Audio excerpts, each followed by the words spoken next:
গত দুদিন আগে আমরা জানতে পারি যে সোহম পাত্র নামে এক 3 বছরের শিশু তার ক্যান্সার ধরা পড়ে। তো এই মতো অবস্থায় আপনাদের সোশ্যাল মিডিয়ার মারফত আপনাদের কাছে একটা মানবিক দাবি রেখেছিলাম যে আপনারা আর্থিকভাবে এই পরিবারটা যেহেতু দুস্থ দেখেছেন, এমনি ঘর দোয়ারও খুব একদম হুগলো দিয়ে করা আছে, যাই হোক না আমি সে বিষয়ে যাচ্ছি না। তো আপনারা সেই মানবিক আবেদনে সাড়া দিয়েছেন।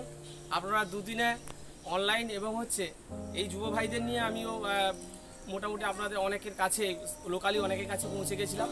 আপনারা দুদিনে প্রায় 1 লক্ষ টাকার কাছাকাছি পরিবারকে সাহায্য পাঠিয়েছেন। আপনাদের এই অর্থ নিয়ে আজকে চিকিৎসার জন্য চিত্তরঞ্জনের চিত্তরঞ্জন ক্যান্সার হসপিটালের উদ্দেশ্যে এই মুহূর্তে বেরিয়েছে, এইখানে দাঁড়িয়েছি। এই ঠাকুর প্রণাম করে মায়ের মন্দিরে, মা মনসার মন্দিরে আমরা উপস্থিত হয়েছি।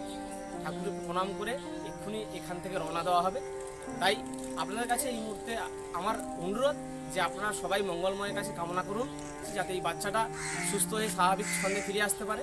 আর্থিক বিষয়টাও আমি বললাম, আপনারা 1 লক্ষ টাকা কাছাকাছি এই দুদিনে আপনারা পাঠিয়েছেন। আমিও আপনাদের কাছে গেছিলাম, সরাসরি পরিবারের অ্যাকাউন্ট নম্বর দেওয়া ছিল তার মায়ের এবং কাকু, আপনারা সেটা পাঠিয়ে দিয়েছেন। তাই আপনাদের উন্নিশ জানাচ্ছি। আপনারা ঈশ্বরের কাছে কামনা করুন যাতে চিত্তরঞ্জন হসপিটালে মধ্য দিয়ে এই বাচ্চাটা সুস্থ হতে পারে, এবং যদি সেখানে না হয় তাহলে যদি অন্যত্র যেতে হয় এবং সেক্ষেত্রে যদি আর্থিক সাহায্যের দরকার হয় তাহলে আপনাদের এই অনলাইন অর্থাৎ সোশ্যাল মিডিয়ার মারফত এবং প্রয়োজনে এই গ্রামের 20-25 জন যে যুব ভাইকে নিয়ে তখন আপনাদের আবার কাছে আমরা যাব।